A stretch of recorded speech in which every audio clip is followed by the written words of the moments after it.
planning to elope because my parents are trying to make me agree to letting my sister's boyfriend propose to my sister. Plus updates. Original post. Maybe this is the wrong place, but I'm going to explode with rage and disappointment at my family. My baby sister is the golden child. Or maybe that's unfair to say. She survived cancer when she was a child. It was the darkest period of my parents' life. I don't remember much of it because my parents shielded me from the horrific truth. I knew she was sick and I remember all my childhood spent in hospitals, but never did I know that my sister almost passed until many, many years later. I was 12 and she was 10. After she beat her sickness, she became the obvious favorite in the house. She got everything she wanted, and sometimes it was at my expense. I resented that, but I always heard that I was a naughty girl for being jealous of my hero sister. My sister grew up to be a brat.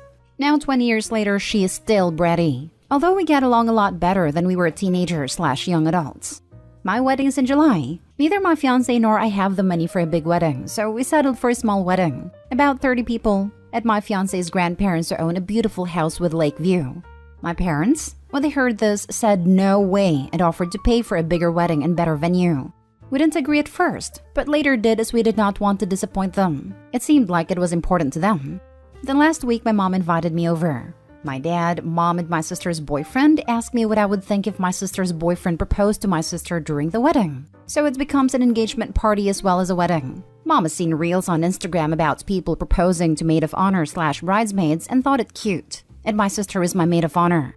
I said no, that's ridiculous, and laughed. My mom was livid. She told me I was selfish and ungrateful, and I accused her of favoritism. I told her I always thought it was odd that she'd pay for my wedding, but now I know the reason why. She started crying and kicked me out of the house. Later, both she and my future brother-in-law sent me texts warning me from exposing their plan to my sister.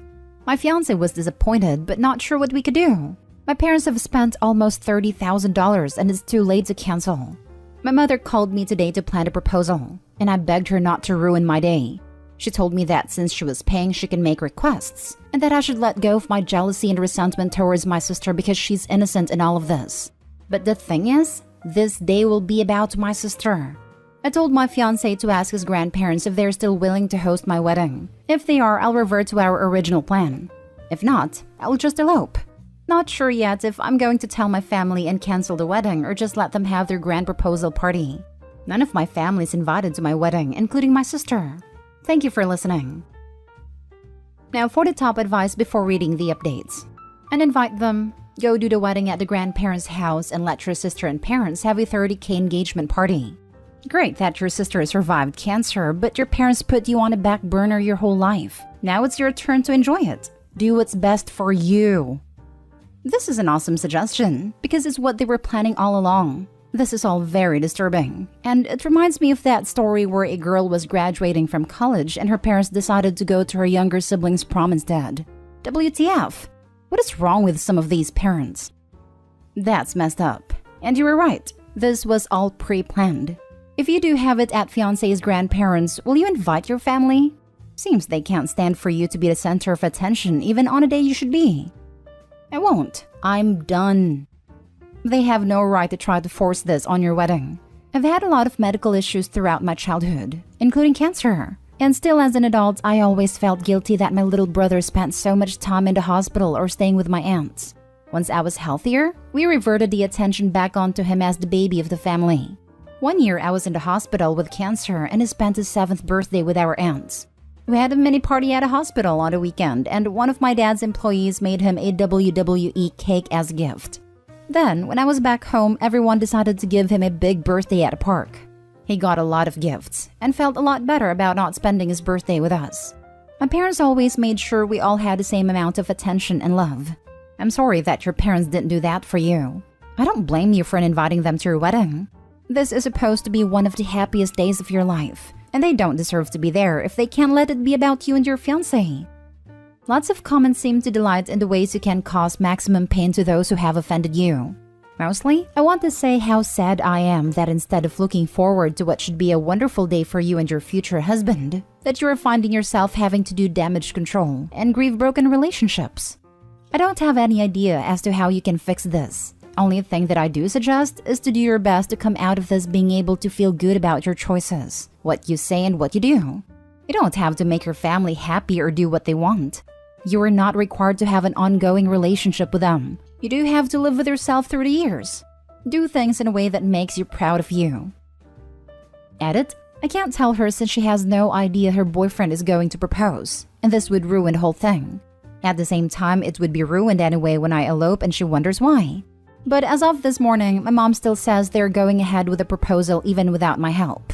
The original plan is that I would be the one making the speech and telling my sister there's a surprise for her, and today is about us to blah blah blah.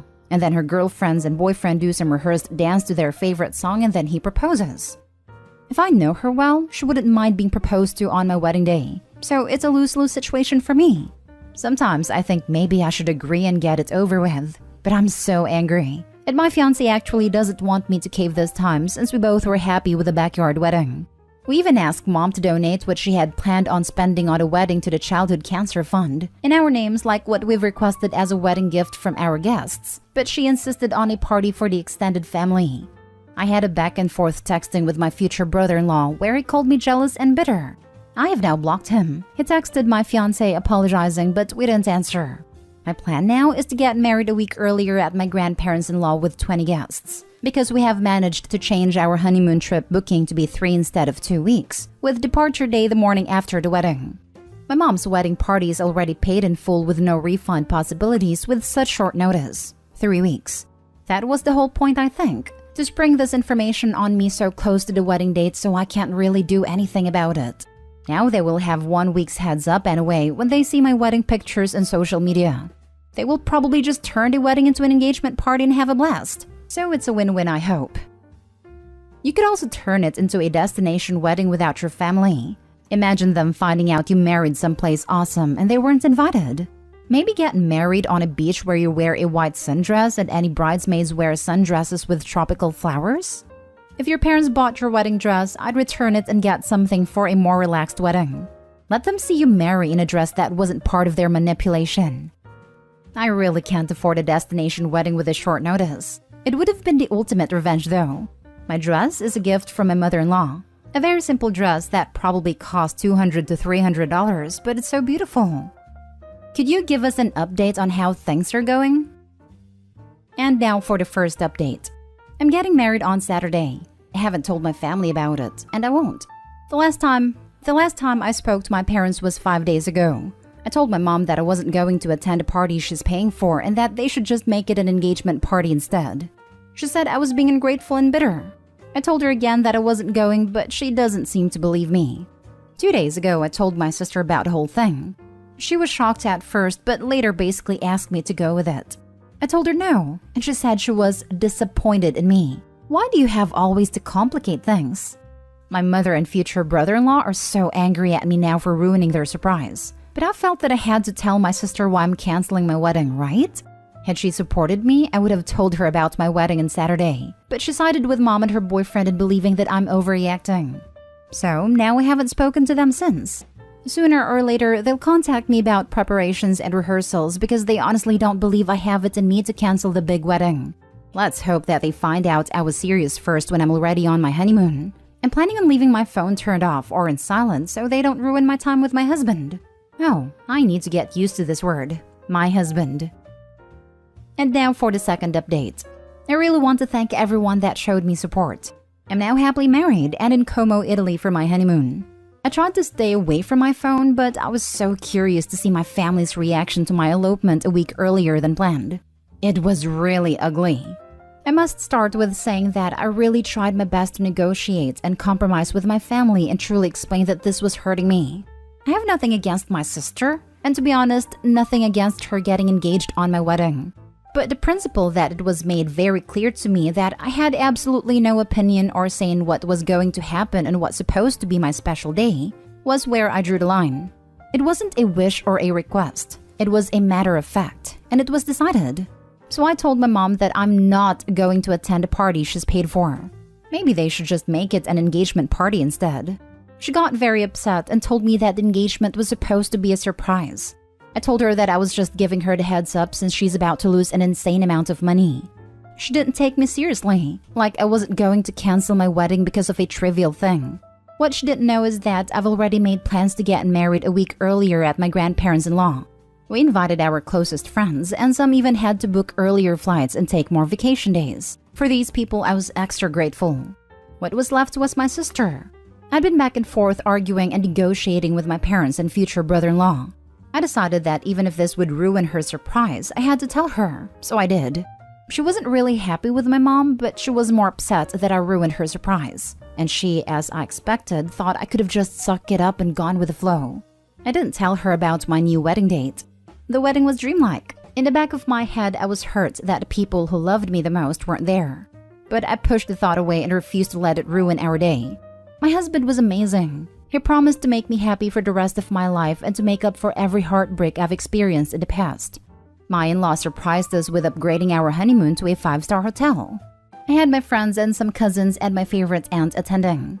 We asked them not to live stream or upload any pictures to social media until we're already on our honeymoon. We also asked them not to engage in any altercations online with my family. Today, my mom made long Facebook/Twitter/Instagram posts bashing me and my husband, calling me ungrateful and disrespectful with pictures of my wedding, telling people that I've cost her a big chunk of her savings, and that she's now demanding compensation. Her Facebook post was shared about 200 times, and the majority of my extended family is angry with me. She never once tried to contact me. I really thought she would bombard my phone. Instead, both her and my dad announced that they're cutting me off and are expecting compensation. Future brother-in-law commented that I ruined his surprise, and my sister made a post about being tired of jealous broads and haters. None of the people we invited has commented, even though some of them were directly attacked, so they respected our wishes. I don't know if they're going to go ahead and turn the wedding into an engagement party now. I really hope they do, so the money isn't wasted. It's on Saturday. I'm sorry the update got too long, but with the amount of people asking for an update, I hope this was what you wanted. Now for more comments before reading the final update. So, your mom tried to ruin your wedding by making it all about your sister's engagement and expects to be paid for it? Baby, congratulations on your wedding and your new peace and quiet. Sister can pay her back for her expensive engagement party, lol. Good for you, OP. I'm really happy to see this update. Maybe you should just post your whole story from here to Facebook post and log off.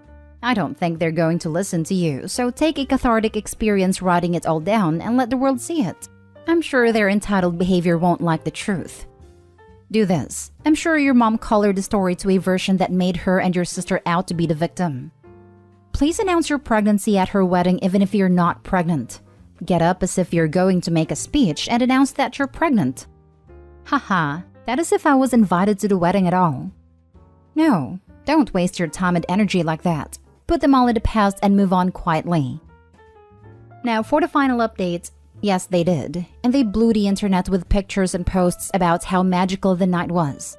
Little sister made sure to write about haters not ruining her special day and how she's surrounded by the people that mattered. From what I gathered, about 30 to 40% of the guests that were invited showed up. This means they can't sue me for the wedding. So all is good. Now for the last story. Am I the a-hole for canceling the Airbnb and leaving sister-in-law basically stranded after she brought her dog? I booked an Airbnb retreat for me, my husband, my sister-in-law, and her husband about 4 months ago. The Airbnb was not dog-friendly and I made that perfectly clear, as my sister-in-law thinks her dog should be welcomed everywhere no matter the cost. She said she would find a dog sitter and I had no reason to question it. The Airbnb was out of state, about 15 hours away on a really nice beach in Tampa. My husband and I flew down and my sister-in-law insisted on driving, so she left roughly 24 hours prior to our flight. She said it was cheaper to drive than it was to fly. When my husband and I arrived, my sister-in-law and her husband were already sitting in the driveway. When they saw me pull in, she had asked if we got the keys yet, which we had because we met up with the owner along the way. And she said, "Oh good, give them to me quick so I can get Brute inside without being seen." I just stopped dead in my tracks and was like, "Are you freaking kidding me right now?" She kept saying things like, "What? I couldn't find anyone to watch him." Or, "He is old and housebroken." I don't know why anyone would be ignorant enough to say no pets allowed. And basically just kept making excuses as to why she was in the right. My husband is just sitting there completely dumbfounded and shaking his head. I just went back in my rental car and left. I got a refund from Airbnb and dropped the keys off with a woman and explained the situation. She told me I could still stay there because I've been honest, but I told her no, the place was too big for just my husband and myself. We ended up staying at a significantly less expensive hotel. I paid almost $4,000 for the week for the Airbnb but only spent $1,800 for the week at a hotel. During this whole time, my sister-in-law is blowing us up saying she can't afford to stay down here. My husband and I make a lot more than sister-in-law and her husband, so we had agreed to pay for everything, and says she didn't bring anything with her to snack on and couldn't afford the prices of goods here and whatever. I just straight up ignored her, because in my eyes, she tried ruining my trip that I 100% paid for. My mother-in-law's down in our throats now, saying the least we could have done was give them some money for food, instead of leaving them stranded. But I told her, nope, they can just drive back home and get food there. Am I the a-hole? Now for the comments. Not the a-hole. If a person can't find a dog sitter, they stay home. If a person can't afford snacks or food, they absolutely have zero excuse for going on vacation. Sure, but who goes on a road trip with no snacks? Sister-in-law's full of it. They ate the snacks and are trying to score pity money. Not the a-hole. She ruined her own plans by refusing to follow explicit rules that she clearly knew she was violating. She left the day before you, so she had plenty of time to discuss bringing the dog if she really had issues finding someone to watch it. It seems to me that she never seriously considered leaving the dog behind, and thought she would get away with it if she didn't mention it before arriving. She left early so she could drive down with the dog. She had no intention of leaving it behind.